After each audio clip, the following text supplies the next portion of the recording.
Assalamualaikum warahmatullahi wabarakatuh. Bismillahirrahmanirrahim. Alhamdulillah. Alhamdulillahilladzi arsala rasulahu bil huda waddinil haqqi liyudhhirahu 'alad dini kullihi walau karihal musyrikun. Asyhadu an la ilaha illallah wahdahu la syarikalah wa asyhadu anna Muhammadan abduhu wa rasuluh. Allahumma sholli ala sayyidina Muhammad wa ala ali sayyidina Muhammad, amma ba'du. Yang terhormat Bapak Agus Wahyudi SHIMH selaku dosen pengampu mata kuliah Pancasila, teman-temanku, sahabat-sahabatku, saudara-saudaraku yang dirahmati oleh Allah.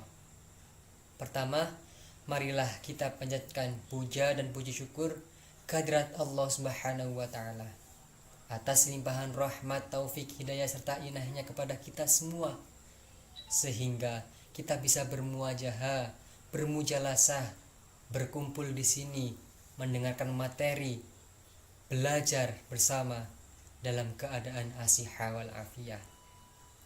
Sholawat ma'assalam semoga tetap tercurah limpahkan kepada junjungan alam, yakni baginda agung Muhammad sallallahu alaihi wasallam, yang telah menuntun kita dari zaman kegelapan menuju zaman yang terang benderang, yakni ad-dinul Islam wal iman. Baik, pada pertemuan kali ini izinkanlah kami untuk mempresentasikan atau menjelaskan sedikit paparan materi tentang kepancasilaan.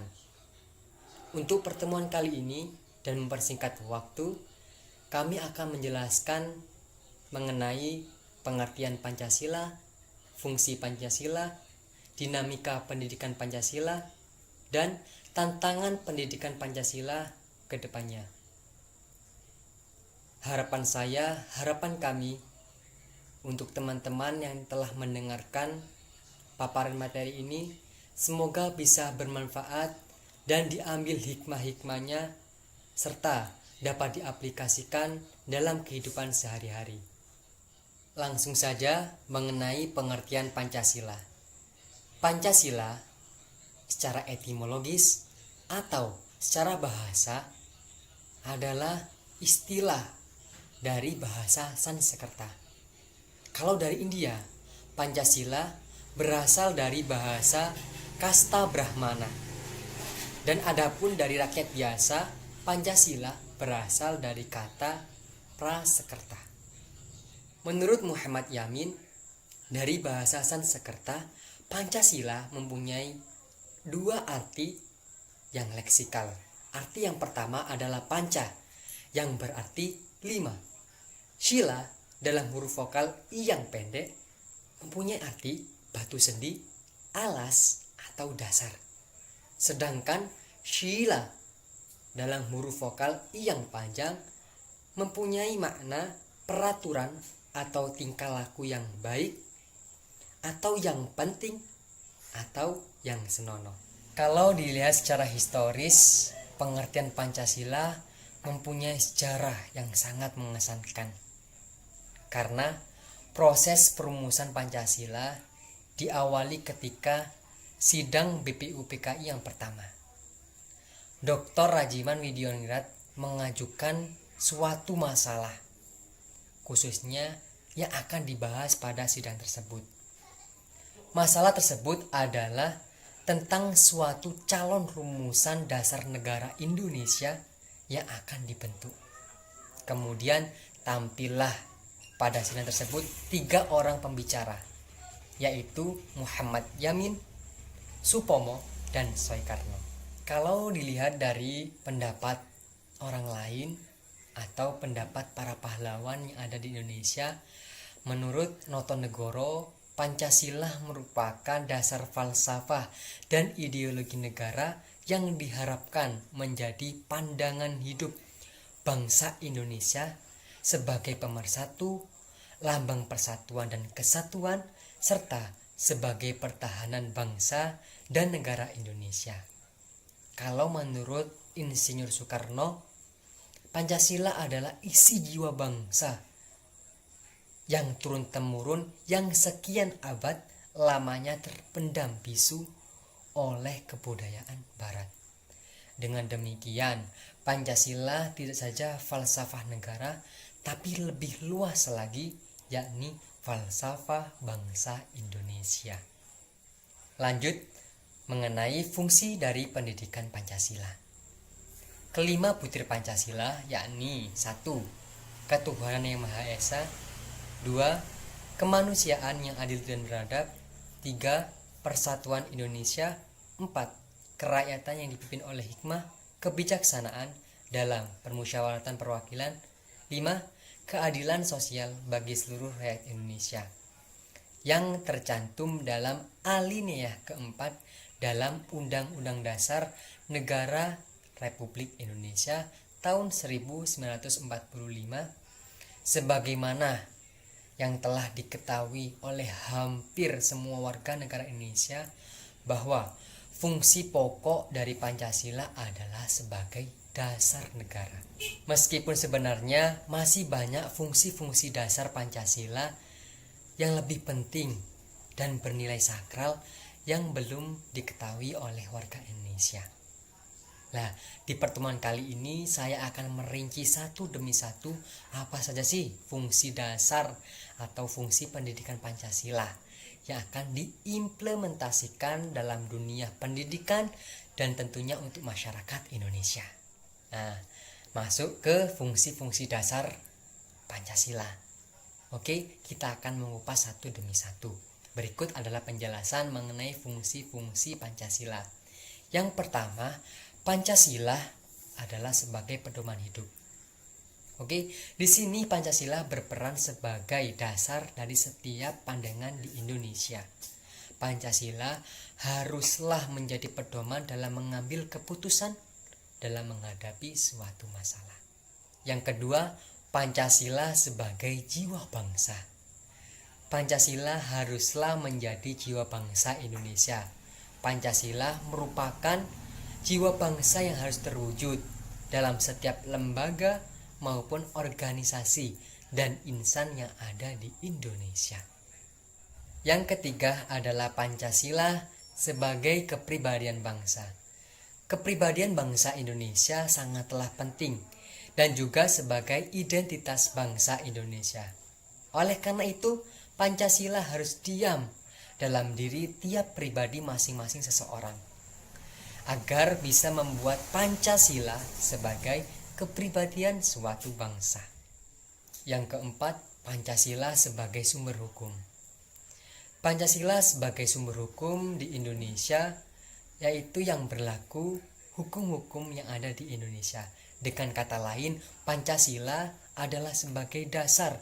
Negara tidak boleh ada satu persatuan yang bertentangan dengan Pancasila. Selanjutnya, tujuan pendidikan Pancasila menurut Undang-Undang Negara Republik Indonesia Nomor 2 Tahun 1989 tentang Sistem Pendidikan Nasional yang juga tercantum di dalam SK Dirjen Dikti Nomor 38 Dikti Kep 23 ialah guna menunjukkan arah tujuan pada moral dan diharapkan dapat terrealisasi di kehidupan bermasyarakat setiap hari, dan bukannya mendahulukan kepentingan individu maupun kelompok dan golongan tertentu, sehingga dalam setiap adanya perbedaan pemikiran selalu diarahkan untuk bermusyawarah, bermufakat agar terjadi dalam satu tujuan, memiliki keadilan sosial bagi seluruh rakyat Indonesia. Fungsi dalam mempelajari pendidikan Pancasila ialah supaya terciptanya beberapa perilaku di dalam kehidupan sehari-hari. Nah, untuk memperbahas dalam fungsi pendidikan Pancasila dalam kehidupan sehari-hari, di sini saya akan memperinci satu demi satu fungsi-fungsi di antara mengenai fungsi pendidikan Pancasila. Fungsi pendidikan Pancasila yang pertama yaitu memiliki keimanan serta ketakwaan terhadap Tuhan Yang Maha Esa. Seperti kita ketahui, di negara Indonesia ini mempunyai banyak suku, ras, agama, tentunya mempunyai agama masing-masing dari Konghucu, Kristen, Buddha, Katolik, Islam, yang masing-masing mempunyai cara tersendiri untuk menyembah kepada Tuhan Yang Maha Esa. Fungsi yang kedua yaitu memiliki sikap kemanusiaan yang adil dan beradab kepada orang lain, kepada satu orang ke orang yang lain, dengan selalu memiliki sikap yang tegang rasa, yang saling menghormati, saling tolong-menolong, dan selalu menghargai antara pendapat satu dengan pendapat yang lain. Selanjutnya, fungsi yang ketiga yaitu menciptakan persatuan bangsa dengan tidak bertindak anarkis. Karena ketika kita bertindak anarkis, tentunya menjadi penyebab hancurnya Bhinneka Tunggal Ika. Yang mana kita ketahui Bhinneka Tunggal Ika merupakan mempunyai makna berbeda-beda tetapi mempunyai satu tujuan.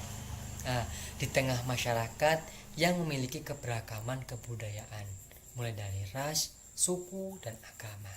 Tentunya kita bisa atau mewujudkan dari berbagai macam kebudayaan, kita bisa memperaratkan dan mempersatukan dari antar budaya yang mempunyai perbedaan masing-masing. Yang keempat adalah menciptakan sikap kerakyatan yang mendahulukan kepentingan umum dan selalu bermusyawarah daripada mendahulukan kepentingan pribadi untuk mencapai keadaan yang mufakat. Dan yang kelima, yang terakhir yakni memberikan dukungan sebagai cara menciptakan keadilan yang berkeadilan sosial dalam bermasyarakat, saling mendukung antara satu dengan yang lain. Itu merupakan fungsi pendidikan Pancasila.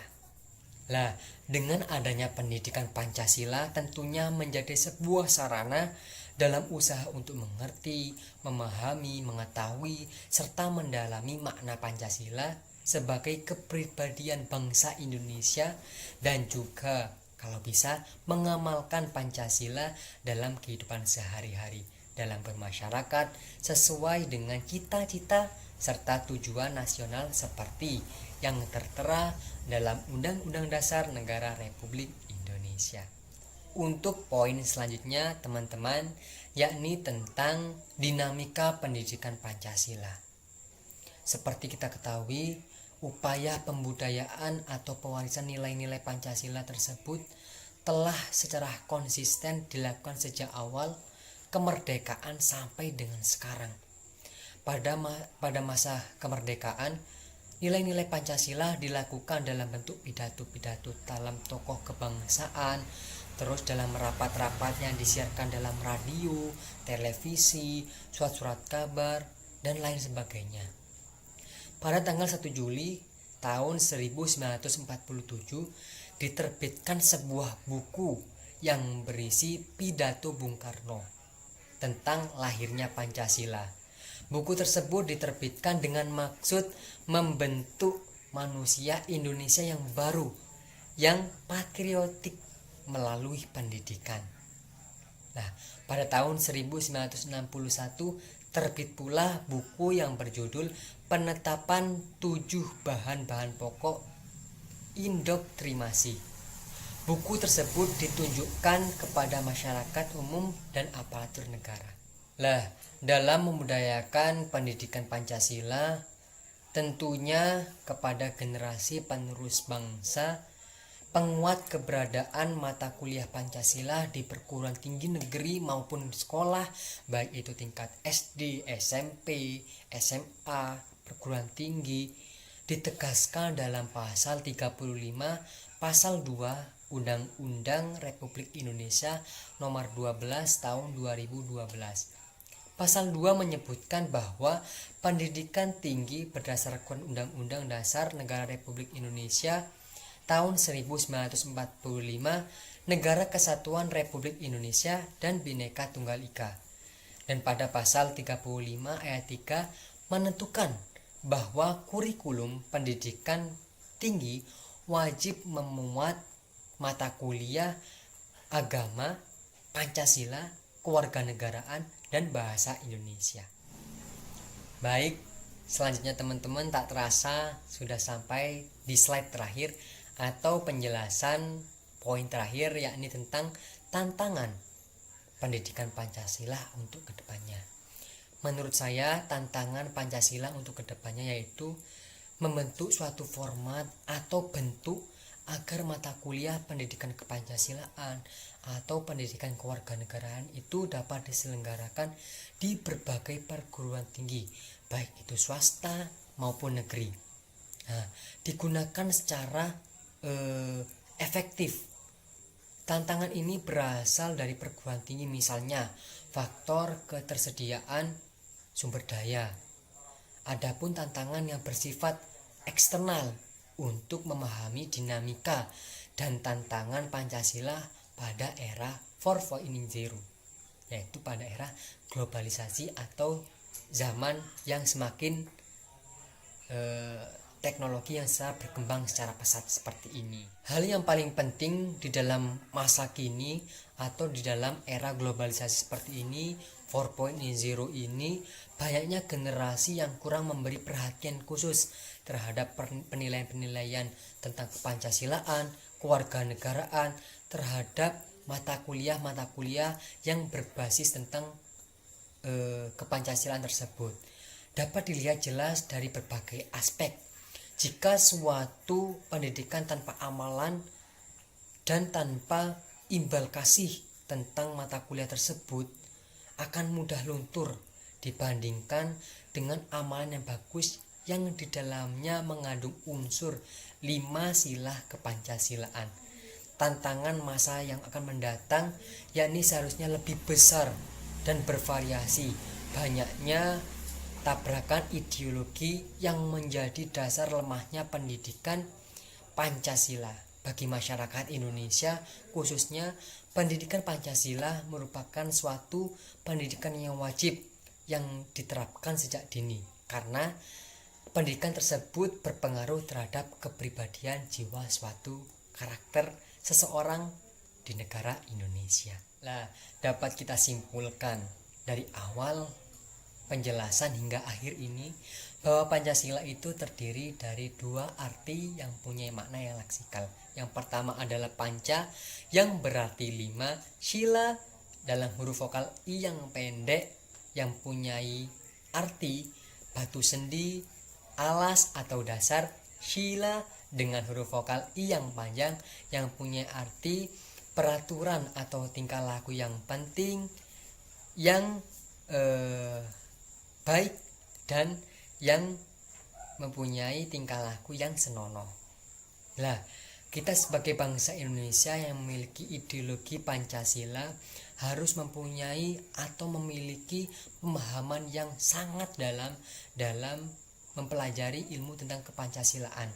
Seperti kata Insinyur Soekarno, Pancasila adalah jiwa bangsa Indonesia. Karena dari kata tersebut, maka dari itu Pancasila sebagai pandangan hidup suatu bangsa atau dasar negara Republik Indonesia. Saat ini terdapat gejala atau kecenderungan bahwa masyarakat Indonesia kurang memandang lagi Pancasila sebagai sesuatu yang signifikan, menjadikan Indonesia tetap eksis sebagai bangsa dan sebagai negara yang cukup dikenal dalam lingkup pergaulan internasional. Pancasila sebagai filsafat hidup dijadikan sebagai dasar negara, sebagai filsafat negara, dan sebagai ideologi negara, sebagaimana dirumuskan dan disahkan oleh PPKI sebagai The Founding Fathers negara Indonesia. Ini sebagai negara yang didirikan berdasarkan filsafat Pancasila, maka dalam makna nilai dari sistem filsafat Pancasila menjadikan Pancasila sebagai ideologi bangsa seharusnya secara jelas tercermin dalam konstitusi negara dan bersifat manunggal dan fungsional dalam integritas kebangsaan maupun kenegaraan.